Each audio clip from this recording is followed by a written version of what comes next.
I see we have a lot of people still joining. But in the interest of time, I'm going to go ahead and get started and just welcome everyone to the Clean Energy to Communities, or C2C, informational webinar on peer learning cohorts and expert match technical assistance programs. We're really glad that you could join us today, and we will get started shortly. But before we do, I'd like to go over just some general housekeeping briefly. Great, thank you. So due to the audience size today, everyone is on listen-only mode, and you will not be able to turn on your cameras. Please submit your questions and comments for the speakers in the Q&A box at the bottom of the screen, and we will have some time at the end of the presentations for question and answer. This webinar is being recorded, and it will be posted along with the webinar slides to the C2C webpage in the coming week, and I'll be adding some helpful links into the chat throughout the webinar today, including the link to that webpage.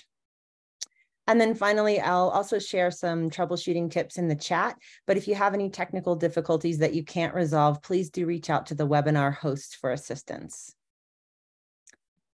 All right, in order to make the most use of our time, I'd like to hand this off now to Lauren Reichelt, who's the project manager at NREL.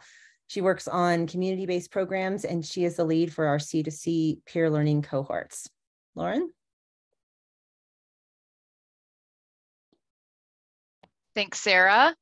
As Sarah mentioned, I'm Lauren Reichelt with the National Renewable Energy Laboratory, and I'm really happy to be here with you all today to talk about C2C and all of the ways that C2C can support communities in reaching their clean energy goals. But before we get into the details, I'd like to introduce you all to Kevin Lin, who's the Director of Grid Modernization within the Energy Efficiency and Renewable Energy Office at the U.S. Department of Energy. Kevin's been a champion for C2C since it was in its early stages and has helped us take a lot of ideas and energy and community input and mold it into the innovative program that it is today. So Kevin's going to say a few words to kick us off. Thanks, Lauren. Yeah, so again, my name is Kevin Lin, Director of Grid Modernization here in the Office of Energy Efficiency and Renewable Energy at the Department of Energy. And I want to welcome everybody here to this, this webinar on our Clean Energy to Communities program. We're very excited about this program. The Secretary kicked this off in January of this year.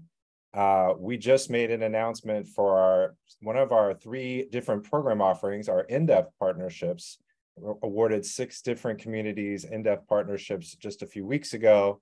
And so far, we've worked with, I would say, somewhere between 70 and 80 communities in our cohorts and about 60 engagements with our expert match program. So with these 3 different program offerings, and 2 of which you're going to hear today, this is a way for us to really meet communities where they are, whether in an in-depth fashion, whether trying to meet with other communities to try to learn from each other, or try to answer quick questions relatively quickly in a 40 to 6 hour program. So again, we're in the process of announcing more cohorts and having new cohorts come on board. That's what we're announcing today. And we're continuing our expert match program. So during this webinar, we're going to hear more about what were some of the program offerings within cohorts and hear from some of the success stories of those, similarly with expert match. So really excited that you're here, really excited to continue this program. Let me turn it back over to Lauren so she can go ahead and get moving with the webinar. So thanks, Lauren, appreciate it. Thanks so much, Kevin. Just a note as we get started here, if you have questions throughout the presentation, Sarah mentioned this, but drop them in the Q&A function on Zoom. You can also drop things in the chat. We'll be tracking questions through both of those throughout the webinar, and we'll tackle them when we reach the Q&A portion of the session. If we do receive more questions than we have time for, we can also share responses with everyone after the fact. And with that, clean energy to communities. So clean energy to communities, or C2C, is a large program that aims to support hundreds of communities across the United States set and meet their clean energy goals. And as such, the effort really requires a broad range of expertise, skills, tools, capabilities, relationships. So C2C is run through a collaboration between 5 national labs that you see here on this map. So the National Renewable Energy Laboratory, the Pacific Northwest National Laboratory, Lawrence Berkeley National Lab, Argonne National Lab, and Oak Ridge National Lab. with NREL sort of housing and managing the program overall. And for those of you who are not familiar with NREL or the National Renewable Energy Laboratory, our research focuses on 4 main energy sectors. So renewable energy, which includes solar, wind, water, and geothermal energy technologies, sustainable transportation and fuels, which includes bioenergy, vehicle and hydrogen technologies, buildings and industry, including building technologies, advanced manufacturing research and energy management systems, energy management programs, and energy systems integration, which applies high performance computing and data and visualization capabilities to grid modernization. And so that's a lot. And similarly, clean energy to communities provides support on a broad set of topics in a variety of sectors. The overarching goal of C2C is to provide innovative, cross-cutting technical solutions to municipalities, tribes, utilities, and community-based organizations around the United States that will help them identify and implement solutions across clean power, mobility, buildings, and grid. With these goals in mind, NREL really set about engaging with communities across the country to better understand how we can support them within the C2C program. What types of assistance would be most beneficial from the labs? Throughout 2 phases of community engagement, we connected with 164 stakeholders from 95 communities, which spanned 40 states and 6 tribes. It was really important to us that we spoke to individuals that represented communities of different sizes, that are from different geographic regions, and really have unique priorities and goals around energy. And we had 2 primary outcomes in mind. We wanted to learn about communities' goals, ambitions, and greatest challenges in the clean energy space. And we wanted to know what kinds of support they would find useful from DOE and the national labs. And from there, we really got to work designing a program that would be accessible to a wide range of capacities and needs, and would provide the types of support that would be useful to communities regardless of where they were in their own clean energy journey. We continued to connect with communities over time to verify that we were on the right track, and eventually used these invaluable insights to design and launch the C2C program. So based on that engagement, the program has a portfolio approach, and it has these 3 entry points, which with the goal of improving access for, like I've mentioned, varying community capacities and needs across the US. So the 3 program offerings are in-depth partnerships, peer learning cohorts, and expert match.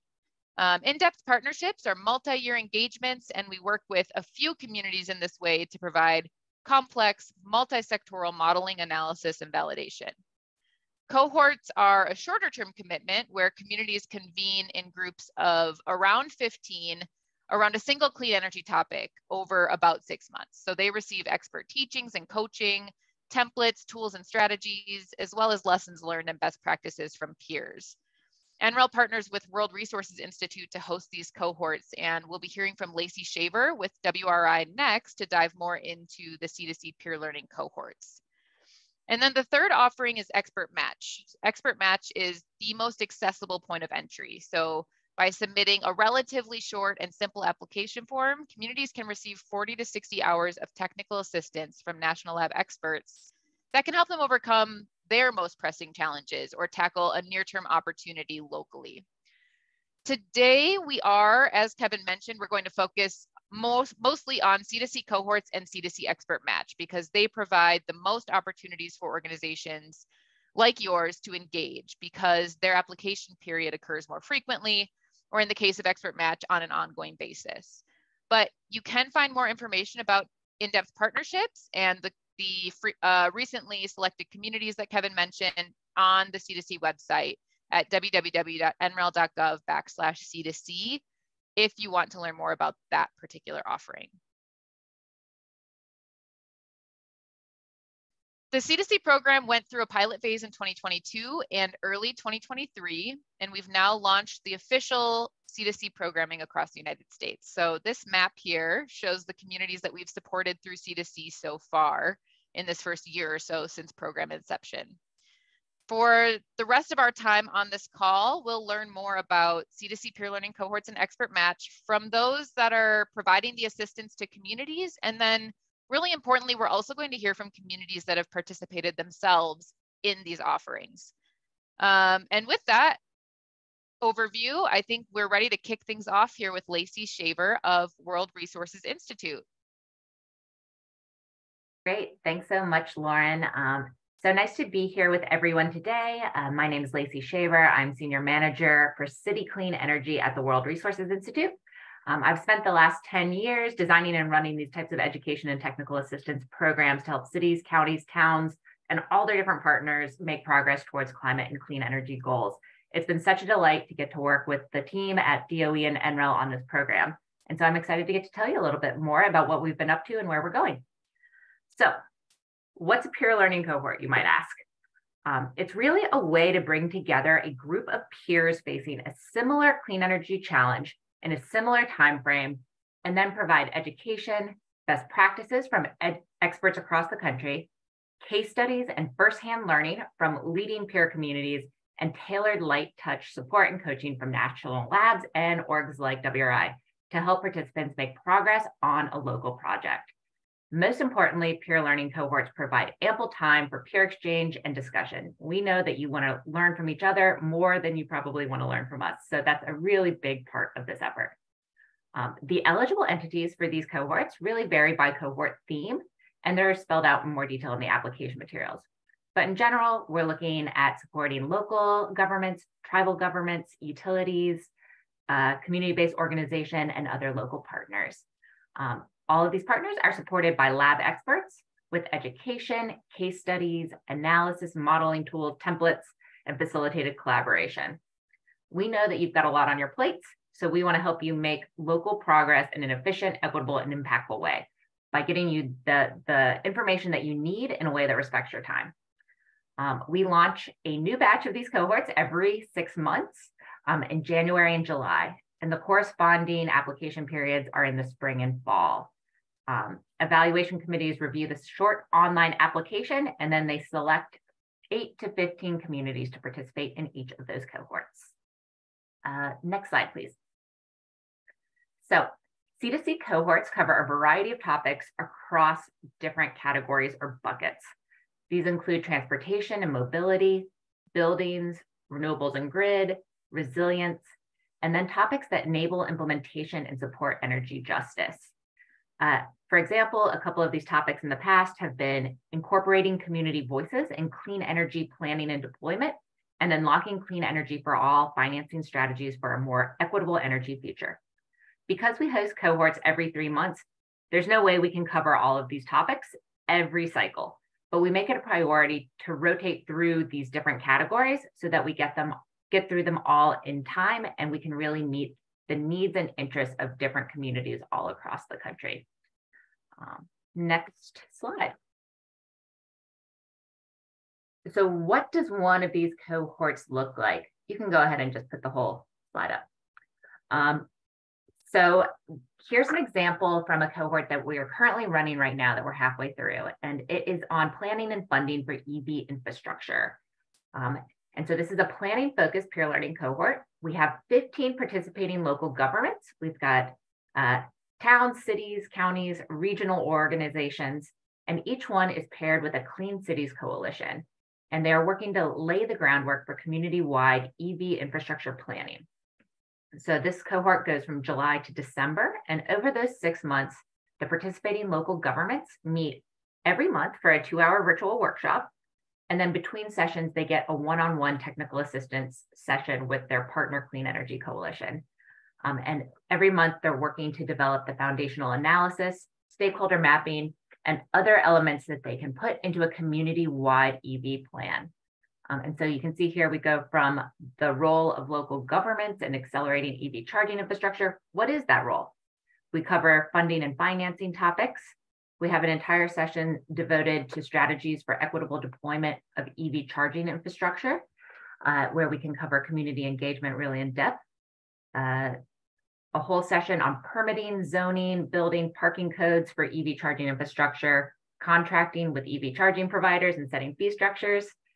And then the end is really focused around providing more detailed support. So each participating community gets a one-on-one technical assistance session with NREL and WRI, and then we conclude the workshop with a peer showcase that allows each participant to consult with their peers and get coaching from them on how to move forward after the cohort.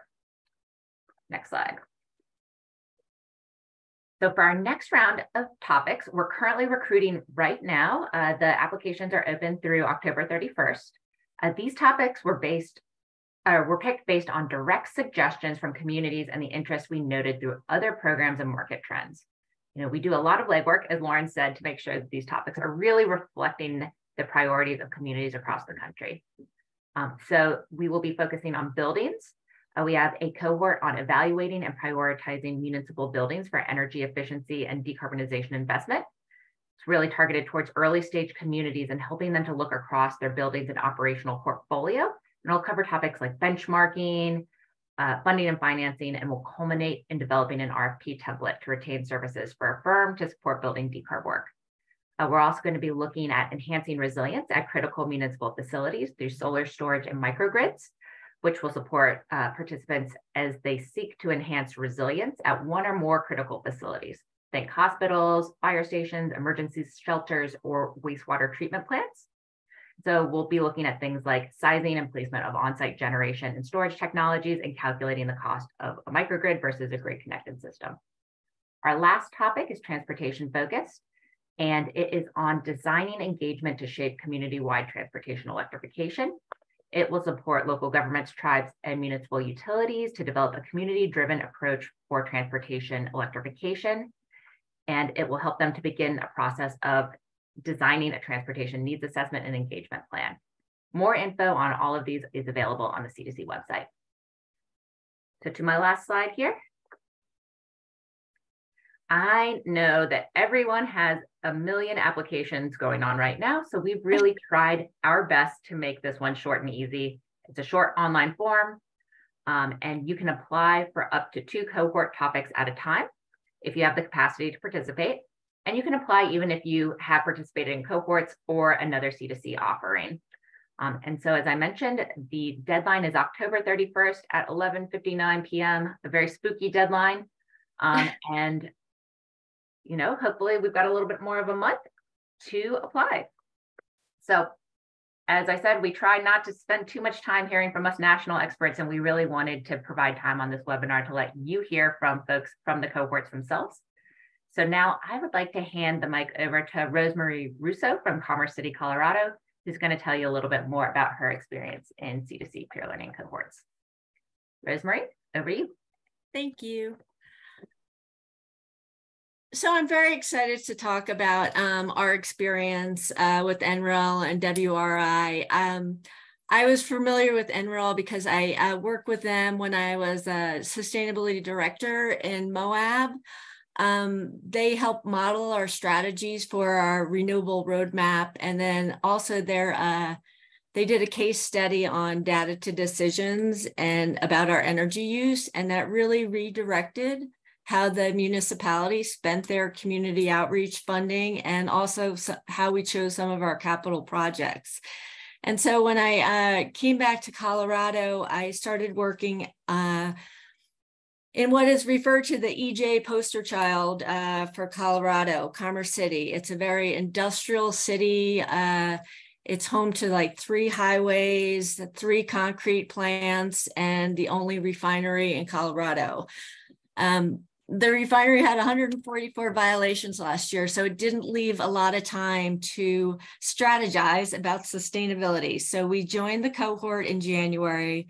It helped us benchmark with other municipalities. It really helped us garner support for the clean energy goals with our city council.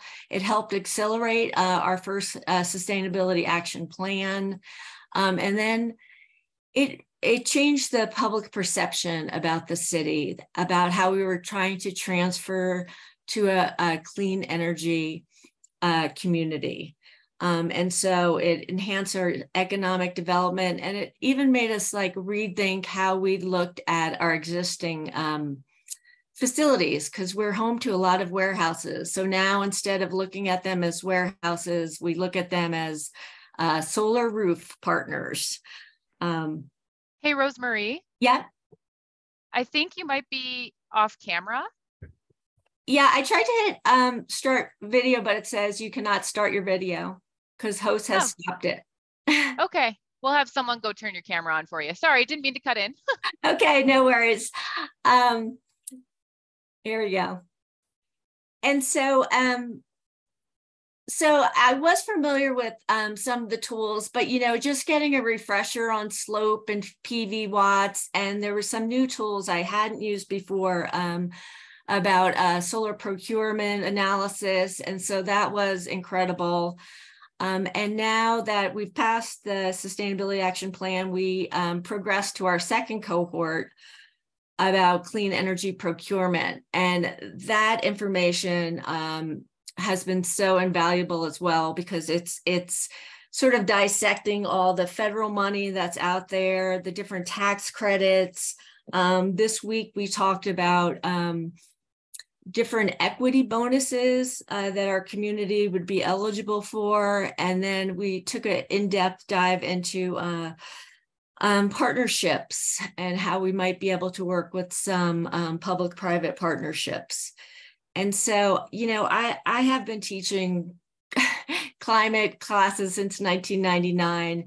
It's really incredible, the expertise that they have. So no matter where your community is in the journey, I would encourage you to join a cohort.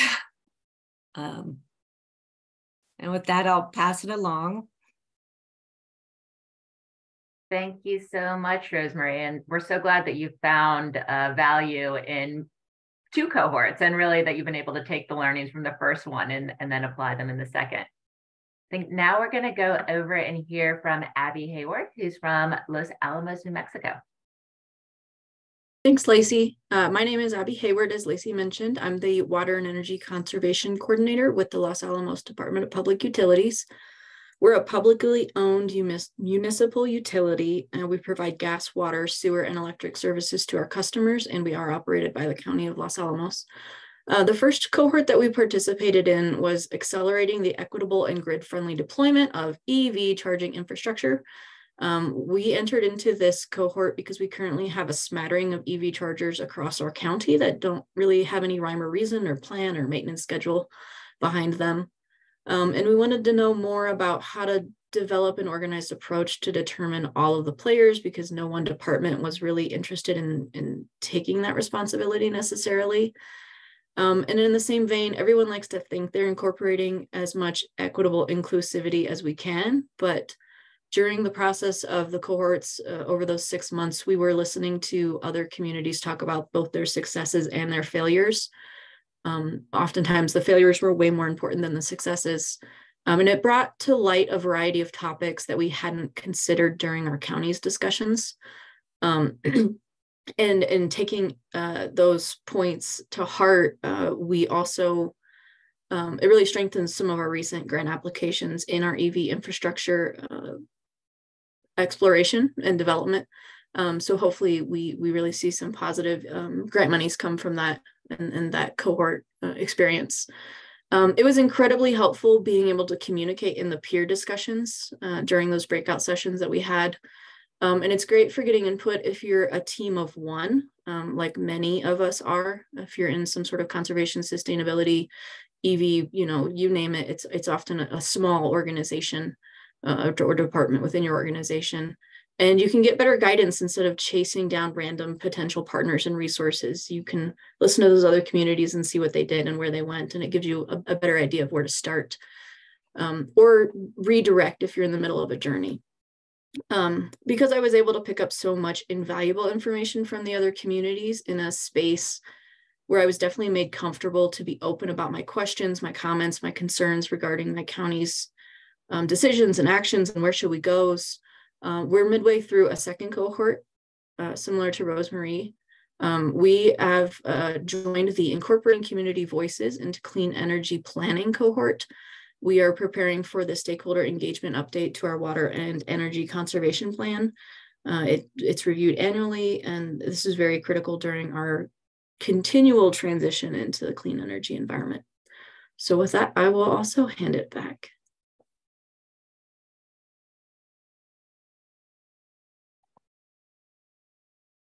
Thank you so much, Abby. And thank you, Rosemary. It's been such a pleasure having you both in the cohort. And it's great that we're just lucky to have you on the call today to share your experience. With that, we're going to pivot to the Expert Match program. And you'll be hearing from Sika Gajanku, a researcher at the National Renewable Energy Laboratory who leads this program. Great, thank you, Lauren. I'm Sika Gajanku and I lead the C2C Expert Match program. Over these next few slides, I'll provide some background on the program and examples of Expert Match work. So we mentioned that C2C was designed based on feedback from about 100 communities across the country. And one thing that came up time and time again was the need for access to timely, objective, technical expertise to inform decisions. So C2C Expert Match was designed to meet that need. The program provides 40 to 60 hours of expert time over 3 months, and many different organizations are eligible to apply, including local governments, nonprofits, community colleges, and utilities.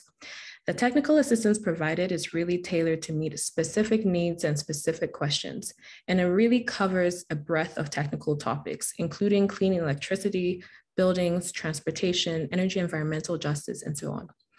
So if you're a community kind of earlier in your clean energy journey and have some questions about how to develop action goals or plans and have that be kind of data driven, we can work with you. If you're later on in your process and need detailed analysis to inform decisions, we can work with you as well. The assistance we provide covers 4 main buckets. The first is knowledge access, where experts will connect you to information, data, and tools to inform a decision. The second is knowledge transfer, where through trainings, webinars, and capacity building and expert guidance really connect you and help you think more broadly and train you on some of the capabilities that will be helpful as a community is making clean energy decisions. The third is knowledge application. This is when experts conduct research, modeling, analysis, markets and policy assessments, and system design to inform decisions. And the final one is convening and facilitation, where through community engagement and other facilitation methods, we really work with the community in their visioning, goal setting, and action planning towards the clean energy goals. And since Expert Match launched this year, we've been working with about 50 communities across the country to answer their specific questions and provide this tailored technical assistance. Next slide, please. So one of the communities we've been working with or worked with was Bealsville. Bealsville is a thriving agricultural community in West Central Florida, and we worked with the Black Farmers Collaborative. And in this community, there are several farming families that have been interested in renewables on their farmland and also interested in the potential role of houses of worship. So we worked with Bealsville to provide design guidance on agrivoltaics, which is solar that is paired with farming. And through Expert Match, Bealsville worked with world-leading experts on agrivoltaics to understand the trade-offs and benefits when it comes to installation costs, energy output, and crop production. And for houses of worship, we created a potential roadmap for installing solar systems on some houses of worship in their community. It was a great pleasure working with this community. We learned a lot from them. And if you're interested in the work we did with Bealsville, we've linked here below to some of a longer story on our work with them. And I believe it will be a link to the story we'll put in the chat as well. So going to the next slide, I just want to highlight some examples of the different kinds of technical assistance we offer here at NREL. So there are so many different topic areas that it might be confusing to determine whether your question might fit under the program. So just wanted to highlight first workforce development. There are a lot of changes that will be happening in the workforce because of the clean energy transition. So if you're a community that has questions about maybe what are the job opportunities or what is the workforce ecosystem related to solar, electric vehicles, or to buildings, we can work with you on that. If you have questions around air quality and health impacts, we can help a community and work with a community in better understanding the potential benefits of switching to different clean energy technologies, both looking at that for indoors, so thinking about maybe residential, commercial buildings, and just in the broader outdoor space, thinking about pollution from kind of different sources in the community. Third, community resilience. We know that a lot of communities and people are needing to anticipate and accommodate and adapt to just change in climate and extreme weather events. We have several experts from across the labs that can work with communities as they think through what community resilience might look like. And then finally, community engagement. We've mentioned that community engagement was core to how we designed the C2C program. And for Expert Match, you can also work with experts as you think through what public participation and community participation might look like in your broader clean energy journey.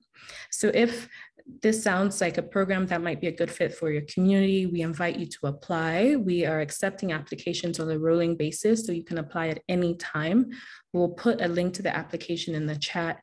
It takes about 15 minutes to complete an application. And if you get to the website and trying to complete an application and have any questions, please don't hesitate to reach out to us at the C2C email.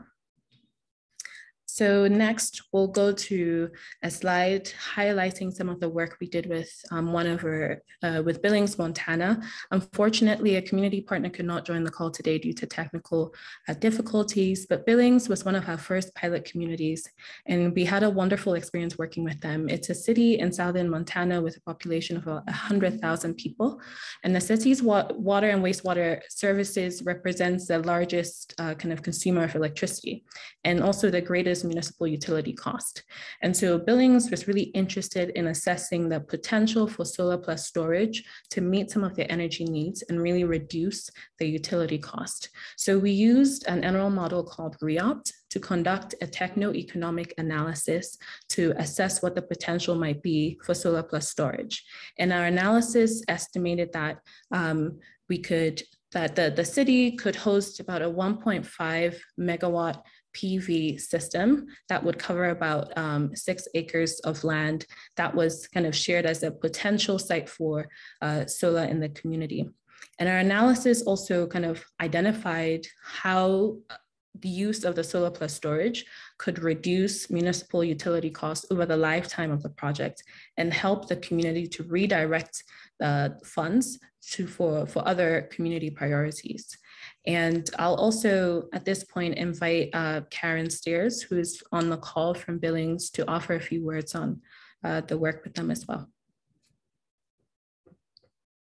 Hello. You.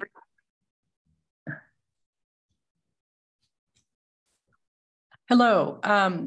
Karen, go ahead. You can hear you. Thank you. I am one of 7 members of the City of Billings Energy Conservation Commission, and I applied for this expert match on behalf of our group because we had this, what we saw as a big opportunity to move the City of Billings towards a more clean energy source of energy for this new water treatment plant. It's going in on the western side of our community and will has a large footprint that could be used for more renewable energy. As you so nicely portrayed in the graph here, a large percentage, 73% of the city's electric expenses go to electricity for the water treatment plant. So we were looking for ways to offset that through clean energy. And so working with the group at NREL was really a pleasure. And we learned so much, very well organized, interactive, and time very well spent. I think all of us on our panel would agree. And it not only helped provide detailed information for a plan going forward for the city. This project isn't underway yet. It's about to break ground. And we hope that this advice and these plans will be utilized. But in addition, other areas that the city we had concerns and questions about, we were able to connect through NREL to other experts. And we are very grateful for those relationships that have grown and built from this. And so it's been a fantastic experience for us. We hope to apply to other cohorts in the future. And thank you very much. Thank you so much, Karen. So at this point, I'll hand it over to Lauren to wrap us up with the presentation. Perfect. Yeah, I'm glad Karen was here to jump in. Appreciate that, Karen. You're welcome. My pleasure. You know, we're going to leave this up for a little bit here. I really appreciate everyone who shared both on the cohort and the expert match side of things. We have these two really unique program offerings that, you know, in one case, you learn in a group setting, you share experiences and lessons. And in the other, you know, it's a shorter term, sort of more compact scope maybe, but very tailored to your needs as an individual community. And that is the whole goal of this C2C program, is that we have complementary offerings and there's something for everyone. So I'll leave this slide up, information on how to apply to each of these offerings. If you have any other questions about the application or otherwise, you can always contact us directly at c2c@nrel.gov. And if you want to receive updates on C2C programming going forward, please don't forget to join the C2C mailing list at the link that Sarah is posting in the chat. And then I know there have been some questions. Yes, we will post the slides and the recording online sometime in the next week. So we're going to open up for questions for the remainder of the hour. Please submit your questions in the chat or in the Q&A function on Zoom. I do recognize that we have limited time here today. We'll see how many questions come in, but please submit your questions. And if we have more than we can get to, we will certainly get back to everyone with email responses by either email or posted on the website. And again, you can email us directly if you have questions beyond what you're sharing here. I know we have a couple of questions that have come in so far. So one being, so would a feasibility study on effluent water from a wastewater treatment plant for green hydrogen qualify under this program? Sika, maybe you can respond to that one. Yes, it should cover. So it should be covered under this program. So what we do with Expert Match is once a community applies, we meet with every applicant and we get a better sense of your request. And then we connect with our pool of experts across the 5 labs and then let you know if we can move forward with the request. So I would say, please apply and you hear from us shortly and then we can proceed from there. Thank you. Fantastic. Another question came in, what is the municipal staff commitment for cohort and expert match? So on cohorts, we expect, I think about 5 hours a week, 5 hours a month on the cohorts. So cohorts meet typically monthly over a 6-month period. The cohort sessions themselves vary in time length between 1.5 hours to 2 hours. And then there are typically supplementary activities that are not required, but are really useful in taking some of these broader cohort learnings into your local context and making sure that you walk away with something that's tangibly useful for you following the cohort completion. So, you know, a couple hours on the cohort session itself and then a few hours beyond that. And then maybe I'll let Sika speak to the staff commitment for Expert Match. On the Expert Match side, we estimate an average of 12 hours over 3 months. So we usually meet on a biweekly basis with communities that we're working with. So 12 hours might even be kind of a high estimate. It's just that at the beginning, there is that upfront investment collecting any data we might need for analysis. So an average of 12 hours over 3 months.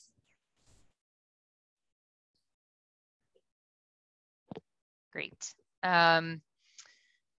A question came in, we're very early in the implementation of our climate action plan. Should we start with an application to the cohort or to Expert Match or both?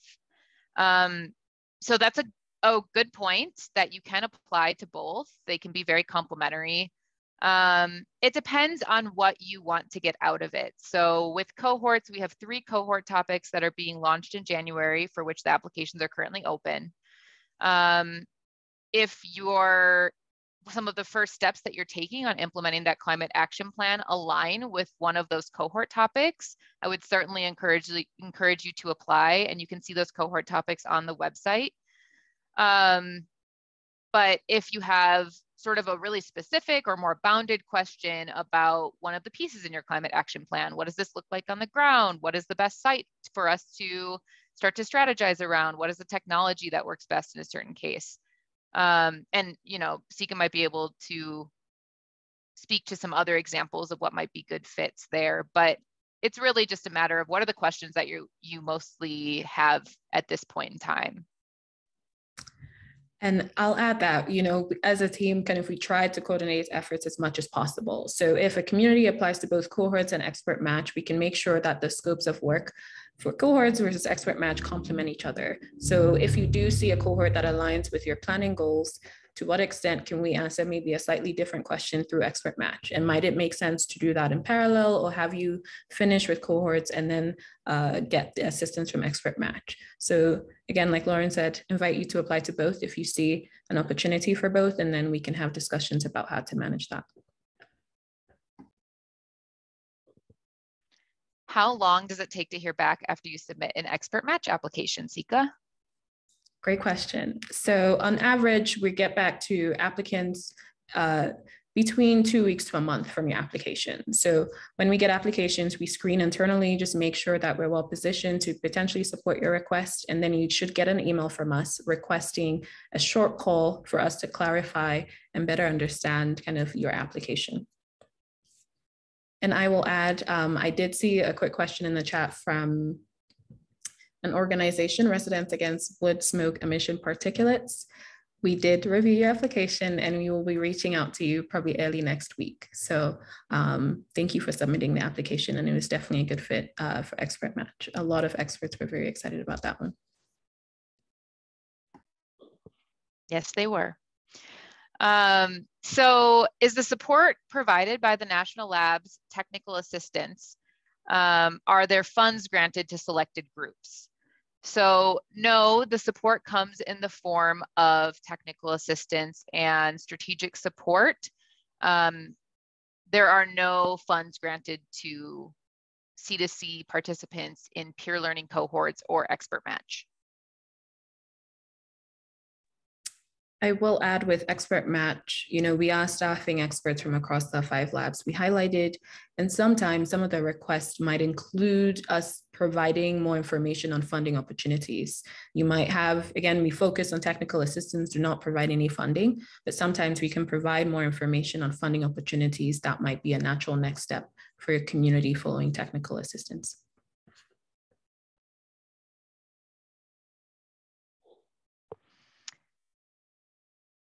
Are either of these programs suited for utilities working on green energy plus EV plus resiliency goals across several large communities and about 1 million customers? I would say, so the program is accessible to municipal utilities, public utilities, but not private utilities. Is that accurate, Sika? Yes. So we, in terms of eligibility, expert match wise, it's open to a range of organizations except for-profit entities. So if the utility is kind of a private entity, then it would not be eligible. But if it is not, again, if you submit an expert match application, if the scope is really large, we can work with you to downscope to get to a point where we can deliver assistance within that 60-hour budget time for each community.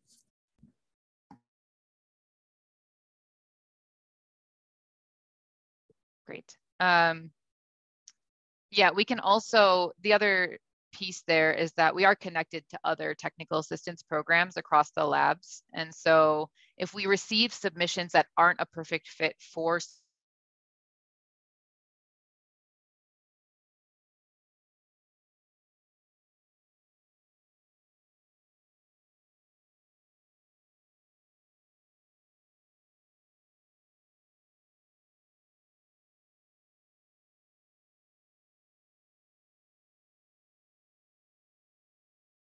for different cohorts. Okay. Oh, sorry, we lost you for a second. So I was. Oh. Okay. Am I back? Yeah, you're back. Okay. Can city staff from different departments apply for different cohorts, or is there a limit on people from one organization that can participate? So yes, city staff from different departments can apply for different cohorts. We've actually had that happen on a number of cases. I would just say, if you're applying for the same cohort, coordinate and submit one application where we can have multiple participants from the city staff, but through one application. If you're applying to 2 different cohort topics, then yes, you can have distinct applications submitted. As far as a limit on people from one organization that can participate, we don't really have that. We want the group to feel open and comfortable sharing. So we try to keep the group a manageable size, but we're certainly open to having multiple representatives from participating communities join those calls and learn and engage. And we can work with communities one-on-one to sort of sort out what that looks like. Addressing the cohort time commitment. And can multiple people share the cohort time commitment across, instead of having one dedicated person for the cohort? We do ask for one dedicated person to participate in the cohort throughout the entire series. And that's because the content builds on itself. And so if you are attending one session or half of the sessions, you are not going to put all of the pieces together in a way that creates a cohesive picture and strategy. So we definitely want one person who's committed to being, to participating throughout the entire cohort series. However, you can have others joining in as well. Like I mentioned, if there's sort of a secondary representative who wants to come to some of them, that's fine too. But yeah, we do ask for one committed staff member. How far in advance will you announce topics for cohort sessions? It's often difficult to get cities and nonprofit partners to move quickly on decisions regarding applications, so advance notice would help. So cohort applications are submitted by a singular organization. I do recognize that it takes coordination internally as well to get buy-in for applications. We announce applications at the same time that we announce the new cohort topics. So we make that announcement typically in mid-September and then again in mid-March. And then applications remain open for approximately 6 weeks. So we intentionally sort of built in a long application period so that, you know, in those first few weeks, you can be gathering buy-in, you can be recruiting, you know, participants or, you know, whoever it is that you want to attend those sessions, and coordinate with them on application. So we do have a 6-week application period. And then those cohorts also, just to be sure I'm answering your question fully, but those cohorts are announced every 6 months. Any cohorts on energy efficiency? So there is a cohort, that was one of the primary topics that have been requested by municipalities. So in January, we'll be launching a cohort on municipal building decarbonization. And Lacey mentioned that earlier and gave a short description of that cohort. But if you go to the C2C cohort website on the left side of this slide, you can read more information about that cohort itself. There's a short description on there, you know, target participants, outcomes we're looking to drive, and what that cohort will include. Are there any plans for takeaways or lessons learned to come out of any of the cohorts? Yes, actually. We're planning to begin documenting cohort lessons learned or takeaways in sort of short, digestible formats that we can then share on the C2C cohorts webpage. So stay tuned for that in future cohorts. Are experts only from the national labs, or are other experts involved as well? So on C2C cohorts, we have NREL experts, but we also rely on our World Resources Institute partners and their expertise. We don't typically have, Well, that's not true. In some cases, we do bring in external experts as well. We've featured Clean Cities coalitions on some of the transportation related cohorts. And we are looking to partner with experts on the upcoming cycle of cohorts as well, to just make sure that we're bringing sort of the cutting edge insights and strategies and tools to participants. And from the expert match side, we are staffing experts from across the 5 labs and have 2 additional organizations we're working with, Elevate and SIA, focused kind of more on the buildings side of things. So we have this kind of really deep bench of experts that we work with depending on the request that comes in. Thanks, Sika. How fleshed out of ideas do our applications have to have? Can we have tentative ideas? I think that one's for you. Yes, so you can submit an application with probably a few different ideas you have in mind. And once we review the application, we will also get a better sense of what the assistance might look like. Maybe the assistance is connecting with the community and then brainstorming the pros and kind of trade-offs of the different technology pathways you're thinking about. So definitely apply if you have a few ideas in mind and would benefit from an additional kind of perspective on which might make sense for your community. Is this a competitive application, or do you essentially get in if NREL can support the request? So for cohorts, it is a competitive submission, because we do want to keep the cohorts to a manageable size, but a size where we can really convene and have relationships be built and exchange ideas in a space where everyone feels comfortable, like I mentioned before.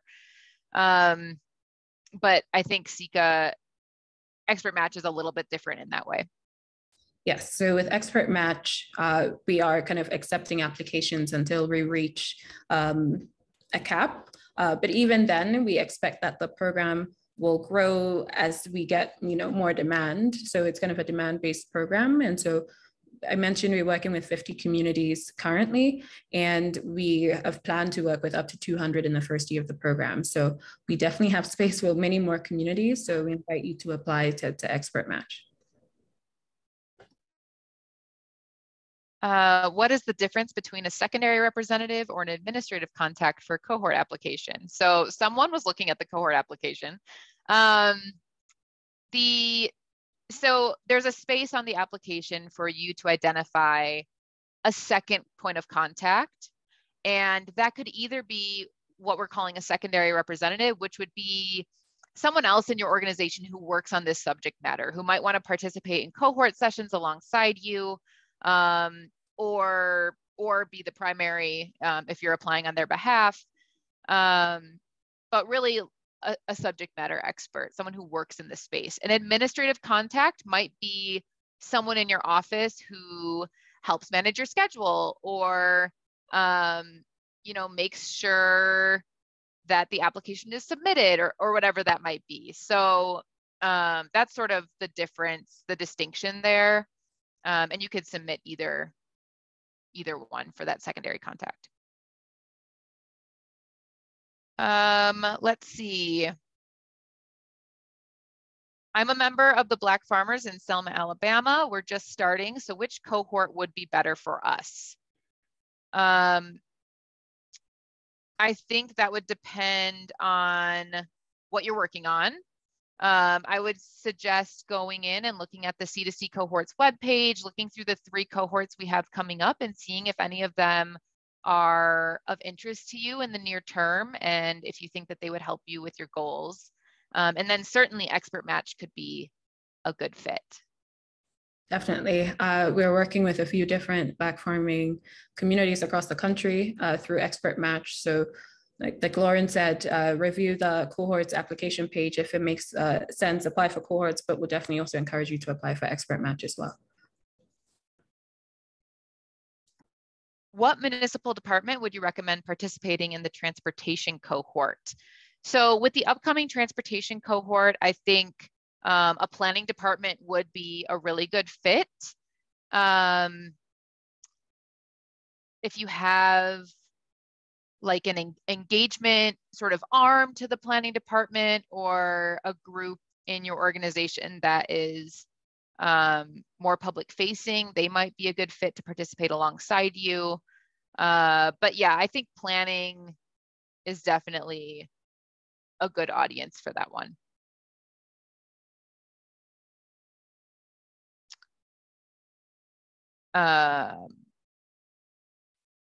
Does the Expert Match program have experience helping communities to engage their local utility to make a transition to clean energy and investment in resilient technologies like renewable microgrids a priority? Yes, we have worked with a few communities that would like assistance kind of on the convening, connecting to stakeholders. And so across the different labs, we've often probably worked with almost all the major utilities. And so if you apply to Expert Match, we can lean on that network and then play that convening role where we bring different parties to the table and think through kind of how our experts can support the clean energy goals of that specific utility in your community. And I will just send another question your way right away, Sika. Does the Expert Match program include any on-site visits by expert staff? In a handful of cases, yes. So depending on kind of the community and the availability of staff across the country, we have had some experts visit sites. So one example is we're working with a community in Illinois, and the wastewater treatment facility is the managers of the wastewater treatment facility are interested in understanding kind of energy efficiency opportunities for that facility. And we did have an expert available to visit them on site and provide kind of considerations based on that site visit. So again, apply, and then we can have that discussion on what that might look like for your community. Whoops, what happened here? Sorry, all. All right. Okay. Are all cohorts meetings virtual? As of right now, yes, they are. We've discussed future iterations on cohorts that might include in-person convenings or regional cohorts that might be more conducive to in-person sessions. But for now, the answer is yes, all cohort meetings are virtual. All right, we are coming up on time here in a minute. I can get to a couple more questions. But again, just noting that we will get answers to all of these questions to everyone following the session. To clarify about help for utilities, would a small rural electric cooperative, less than 10,000 members, also qualify? Yes, I was just typing up the response. Yes, Michael, that the small rural electric co-op should qualify. So please submit an application, and at the very least, we will have that first call with your community to get the utility to get a better sense of your request and go from there. And then can you repeat which organizations you work with for the building's experts? Oh, go ahead. Yes, it is Elevate Energy and the Southeast Energy Efficiency Alliance. Okay. All right, I think we are just about done. And I think we've also addressed all of the questions that have come in. So again, if you have additional questions, please do contact us by email. We're always happy to chat. And we encourage you to go look at the C2C cohorts that are available and apply to those by October 31st, if any of them are of interest. And then certainly look into Expert Match for some of that dedicated one-on-one technical assistance. Thank you all for joining us today. We really appreciate it and hope to work with you soon.